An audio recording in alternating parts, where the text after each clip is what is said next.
Welcome to our class, which is entitled An Inquiry into the Catholic Faith. This class is designed to be an introduction to theology. And in our first class last week, as we were discussing the course that was before us, we defined theology from the words of St. Augustine, faith seeking understanding. Now we have the first lesson, and the first lesson is entitled Human Spirituality and the Phenomenon of Religion. When we begin to study theology, you would imagine that the starting point would be to talk about God, but actually we will get to that much later. When we begin this examination, we look into what our experience is as human beings. What is this human experience that we often call spirituality? What is this inner world that seeks to give meaning to our experience in the world? So these are the questions we are talking about today, because it's from this sense of the human experience that we call spirituality that the phenomenon of religion emerges. Religion is a universal human experience. As far as we know, every single human culture and civilization throughout human history has had this thing that we would identify as being religious behavior or as religion. There has never been a culture or society without religion. So this is what we are beginning our inquiry with, this human experience that we call on an individual level spirituality, but on a level that would include a social or cultural group, I refer to that as religion. For religion is the effort of a human group, whether it be a tribe, a nation, or a family, trying to share together as a group this inner individual human experience that we call spirituality. So the question begins, what is religion? To answer this question, we first must approach the question of the nature of our humanity. And the word on your worksheet is humanity. By the way, that means that in order to fully participate in this lesson, you're going to need the worksheets. So please send for those, and we can send them to you electronically, or we can send you a hard copy. That way you can listen to the lesson, follow the worksheet, which has all the notes for the most part of what you're going to need for this lesson, and then I will tell you how to fill in the blanks. So the first blank on your worksheet is the word humanity. So to answer this question, we must first approach the question of the nature of our humanity.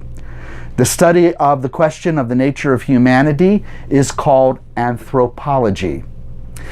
The word anthropology begins as a subset of the discipline that we call theology, which was considered the queen of the sciences and is something that emerged out of the university system of the Middle Ages.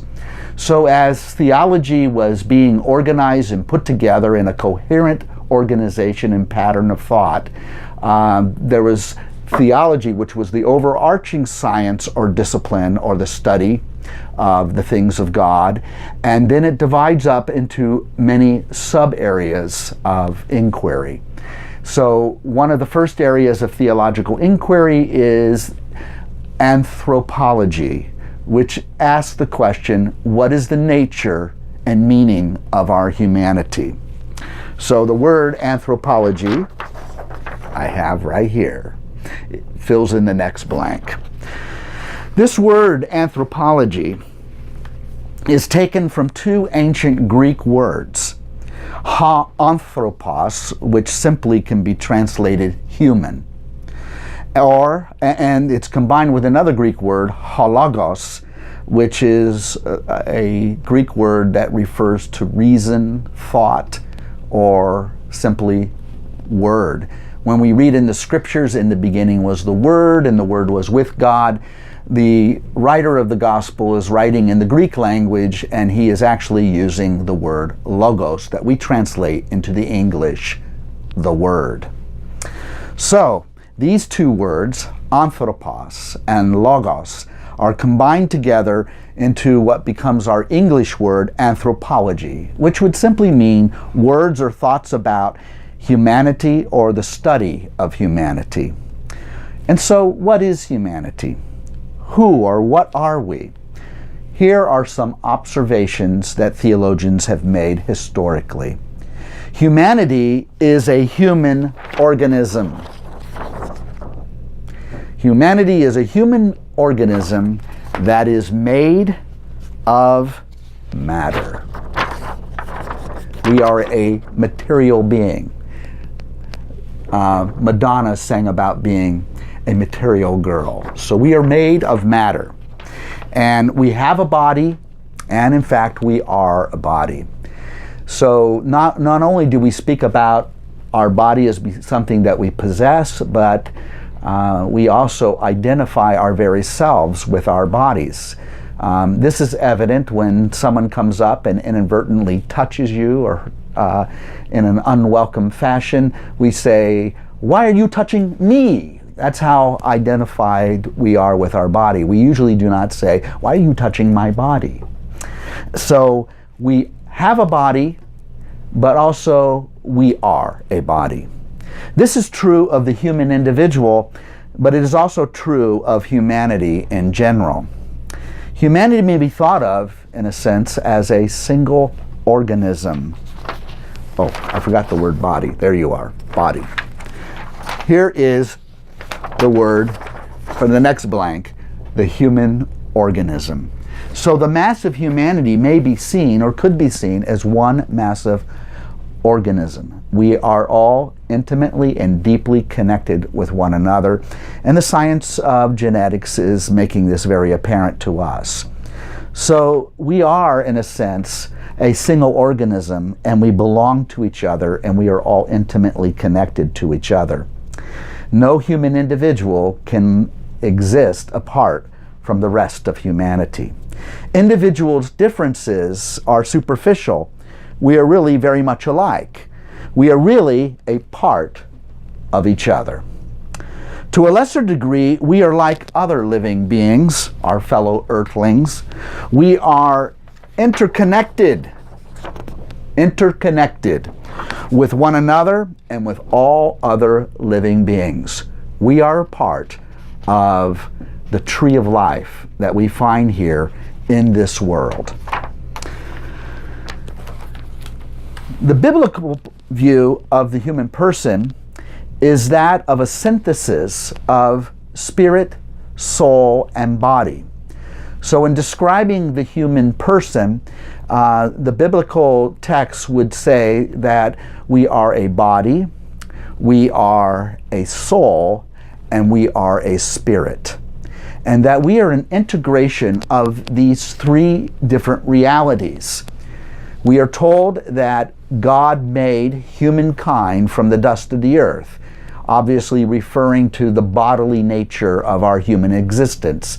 That God formed is pictured by the writer of Genesis as God is like a craftsman, and he's forming like a sculptor the Adam, or the human, from the dust or the earth or the clay or the mud of the ground. So we are earthly. Our bodies are of the earth. But as we read on in the text, we are told that God breathes in to that which he had formed in this human form, the breath of life or the spirit of life, so that the human being is a combination of the material body formed from the earth and the heavenly spirit or the divine spirit that then come together and form a living soul. And then the man became a living soul. So that the human person is an integration of spirit and body, and the combination of the two forms the human soul. The soul being the realm of the intellect, of the emotions, and of human volition. It is the place in which we have consciousness. The spirit is the depth of the inner self, the inner human, the inner being of each person.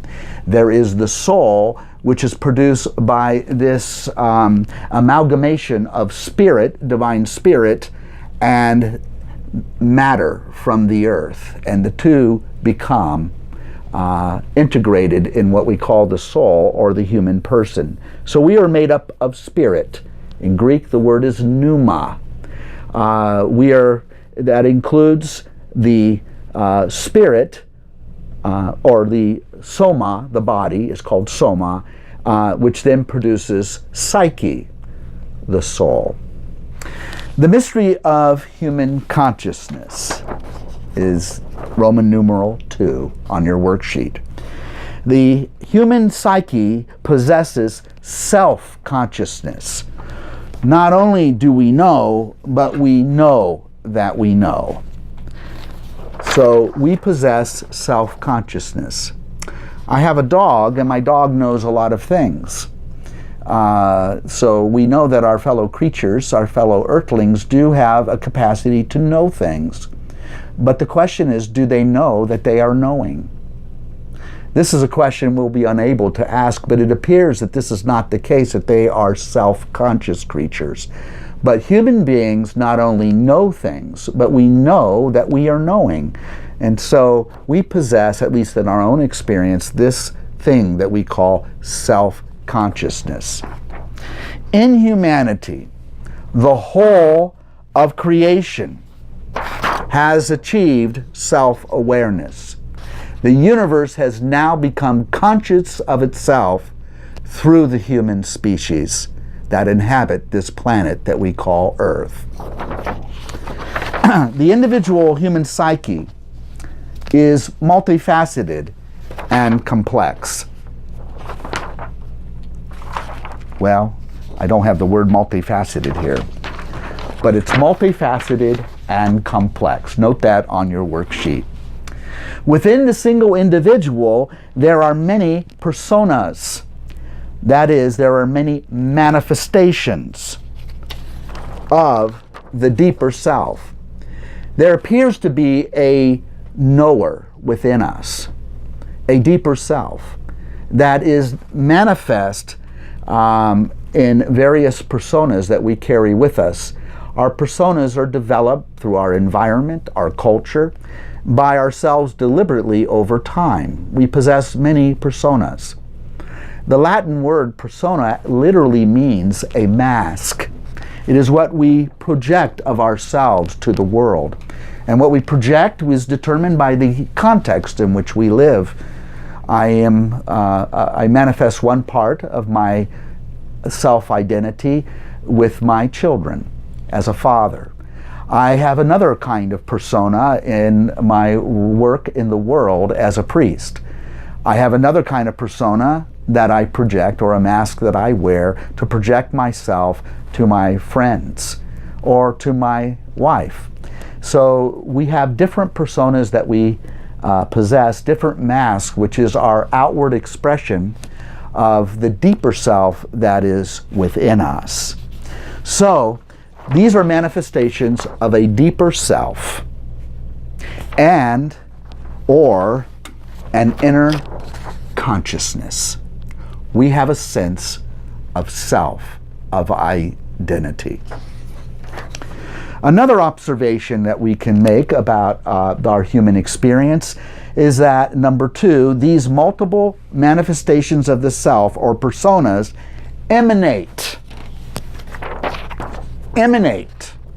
from the deeper self that is within us and are conditioned by the social cultural environment. When I say emanate, it is like the sun. The sun is a reality, but it gives off light. It does so constantly. As long as there is the sun and it's existing and functioning as the sun, it emanates light. Light is an emanation coming from the sun, as our various personas are an emanation that comes from the deeper self. It just is. It just happens. Oftentimes we're not aware of these differences or these distinctions between the deeper self and the personas and the masks that we wear in the context of our lives. These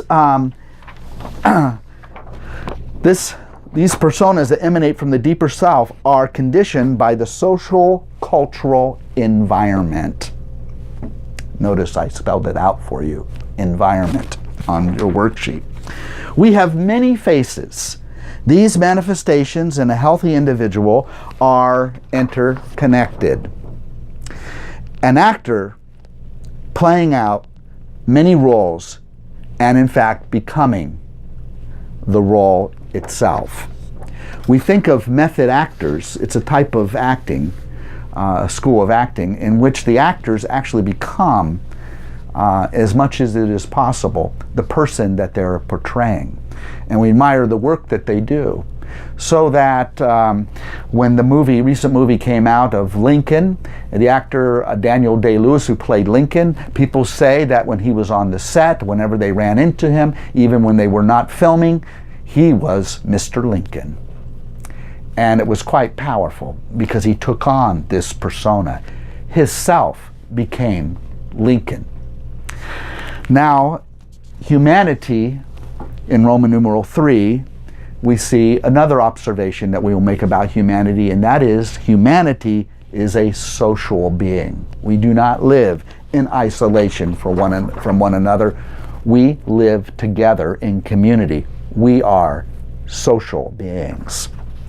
We realize our interconnectedness with others in our conscious social relationships. We are aware of the I and the thou relationships. In fact, we could not be fully human persons or be persons at all without the other. It is in the relationship with the other that I discover that I have an actual identity, that I have a self, that I am. I'm reminded of the movie with Tom Hanks when he called Castaway, in which he was a man who went down with a crashing airliner, and he was the only survivor. He ends up on a desert island in the ocean, and the movie for the next almost 2 hours shows Tom Hanks and how he survived by himself on this desert island. He had plenty of food and resources and was able to find a source of fresh water. So he was able to survive in the physical sense as an organism stranded on this island. But there was something else going on with the character that Tom Hanks was playing. And that is the sheer isolation, which would go on for years. How would this affect his sense of self and humanity, apart from interacting with any other persons? One of the most important moments in the film is when Tom Hanks finds a ball, and on the ball is written the name Wilson. He draws a face on Wilson, and he now treats Wilson as if he, in fact, this inanimate object, this ball called Wilson, was in fact someone who was endowed with full, complete sense of personhood. And so Tom Hanks would have conversations with Wilson. Wilson accompanied him everywhere. This was an effort at survival on a different level, not trying to deal with preventing himself from starving to death, but rather being able to retain his humanity as a human person. And so this became his constant companion the whole time he was on the island. At some point, he decides to leave the island. He realizes no one's going to come looking for him. And so he builds a raft and he goes out to sea, but he's very careful to bring Wilson along with him for the journey. This is how important the relationship became between the character played or portrayed by Tom Hanks and this inanimate ball, which became a person through his own imagination. And while he was out at sea, if you saw the movie, you would remember this, what happens? Wilson falls overboard and begins to float away. and the character played by Tom Hanks becomes desperate. It was as if his survival depended upon him rescuing Wilson. So he risks his own life to go out to rescue Wilson, because floating away with Wilson, this ball that became his friend, he saw his very humanity drifting away from him.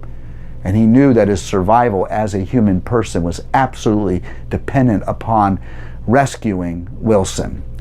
Well, I'll let you see the movie to find out whether he was successful in rescuing Wilson from the waters of the ocean.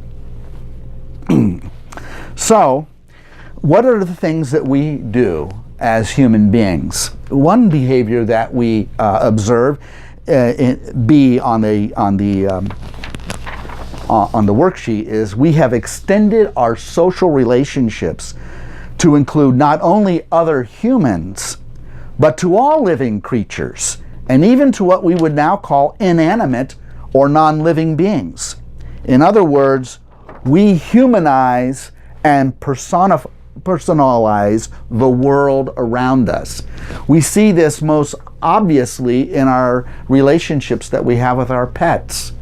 We don't think of a dog that lives in our home as just being an animal driven by his instincts that offers us some conveniences, but rather the dog becomes a part of our family group. The dog is like a child to us. We have a personal relationship with the dog. And as we project our humanity upon our dog, something else seems to happen. Our projection of our humanity to our dogs has a way of humanizing our dogs. It's not only transformative for ourselves, but the relationship transforms the dog itself. So the dog becomes a type of human to us. Talk to any dog owner and they will insist on how human their dogs really are. So we humanize and personalize the world. Roman numeral 4 on your worksheet. Human spirituality, then, is the awareness of this deeper self. It is an awareness that within our psyches there is a rich and deep inner life. Spirituality is the human person turning inward to explore the vast recesses of the human psyche or the human self. That is what we sometimes call this inner life the soul or the spirit. This awareness is a universal human experience. We all have it. Whether you're a believer or an unbeliever, whether you're a Hindu, a Muslim, or a Christian, or a Jew, we all have this awareness of this deep, rich inner life, which seems rather mysterious to us. Even the emergence of modern psychology tries to explore these unseen parts of ourselves. I think of Freud, Carl Jung, and other psychologists of the previous century that they would explore these depths of the inner life, which sometimes referred to as the subconscious mind. So, it is a universal experience that we have, that we perceive as human beings in this inner life. It is within this inner life that we perceive our spirituality. We can imagine something better than the present perceivable reality. We can imagine. Our imagination emerges from the depths of this inner life.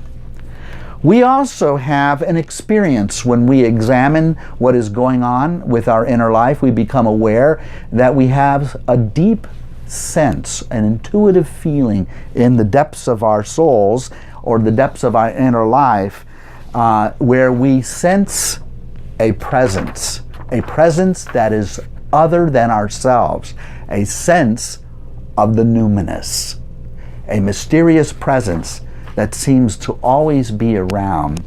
although most of the time we're not aware of it except at special moments. All of us have had a profound spiritual experience at one time or another of this sense of the numinous.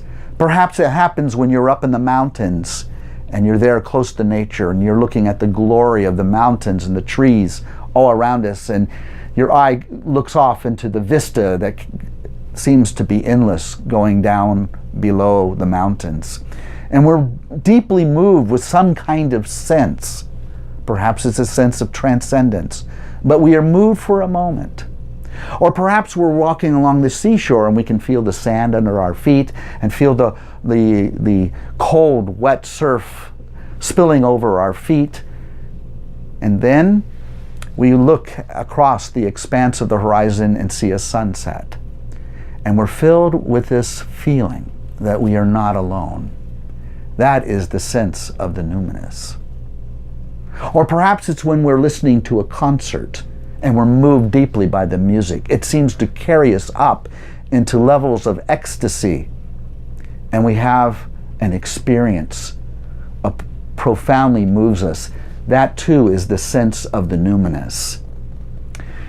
Have you ever had an experience where you heard a song on the radio and it ignites something within the depths of your heart and you're deeply moved by emotion? It's like it speaks to your soul, it resonates with you, you identify it, and you're almost moved to ecstasy and tears at the same time when you hear this song. And then immediately you go out to buy a recording of this song. When I was younger, we bought records or CDs later. That was after 8 tracks and cassette tapes. Well, I bought that because I wanted to have that experience again. And so I would play it again and again and again. But I never could quite capture the same experience I had when I first heard it. It's only the memory of that experience I had when I first heard it that gives me pleasure to hear the song again and again. And another interesting thing, I want to share the song with others. For my spiritual experience is so great and so wonderful that I don't want to keep it to myself. I want to have the same experience with others. Or I want them to have the same experience I had when I first heard the song. So I'll say to my friend, Mike, come over here and listen to this song. Do you experience what I experience? So our inner experience, our inner spirituality is something that we wish to share with others in common.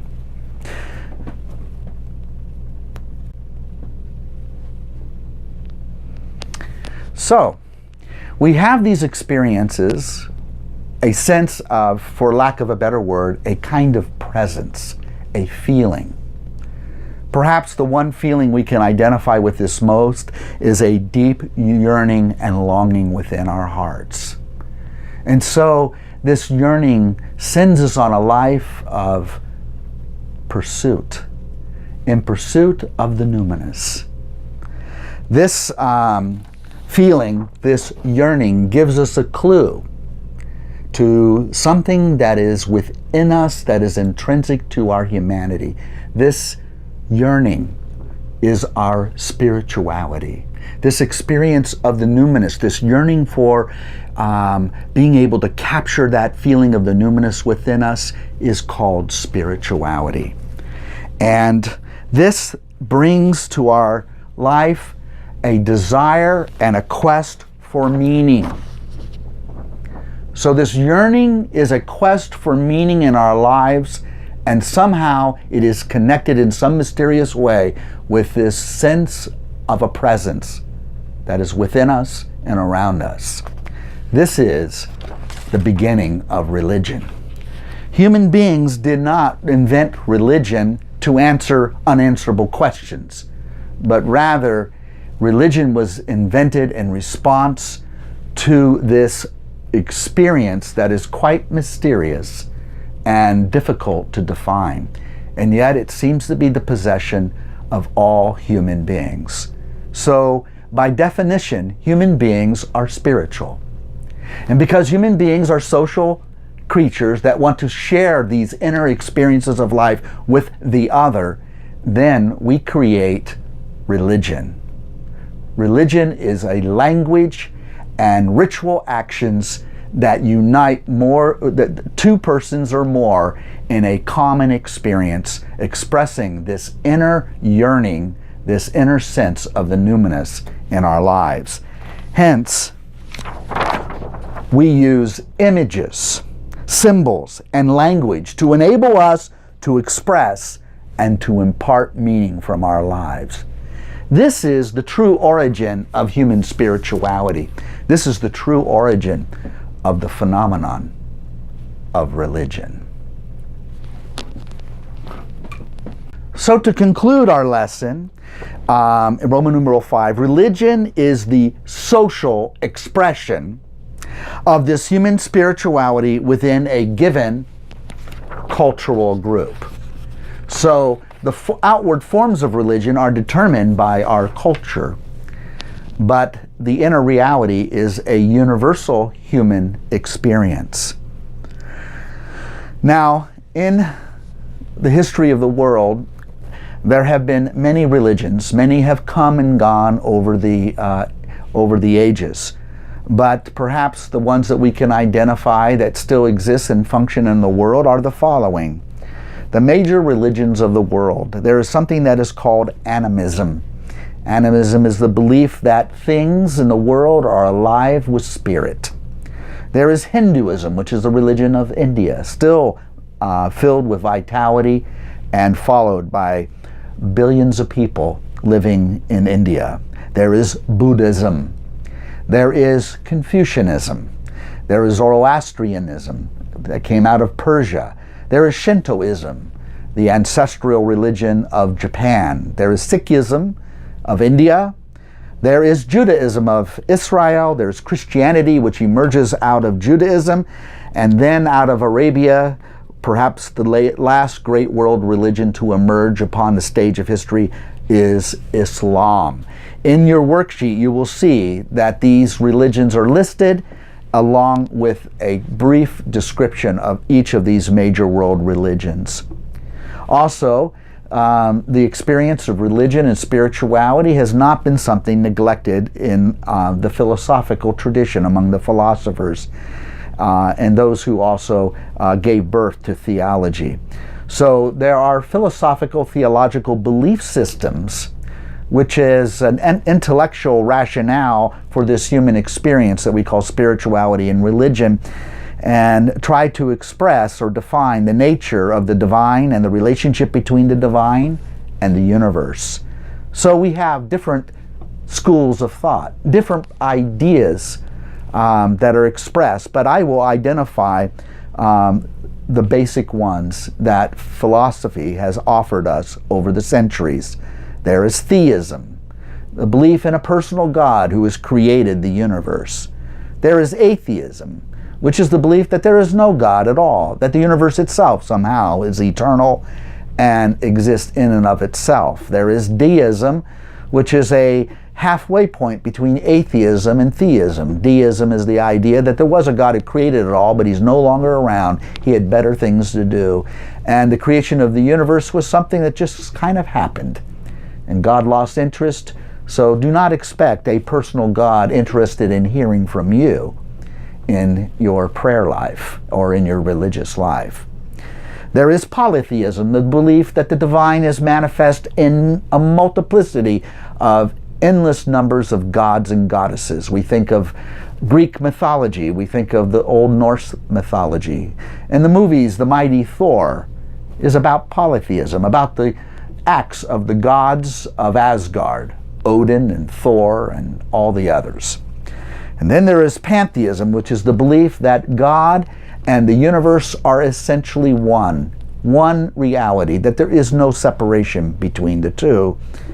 And then there is panentheism, which is a development from the idea of pantheism, that somehow the God is also somehow so present within the universe that he is growing and developing as the universe itself is evolving, so too is God evolving. These are different ideas that try to express our sense of the numinous and just what that mysterious reality called divinity really is. So concludes Lesson 1.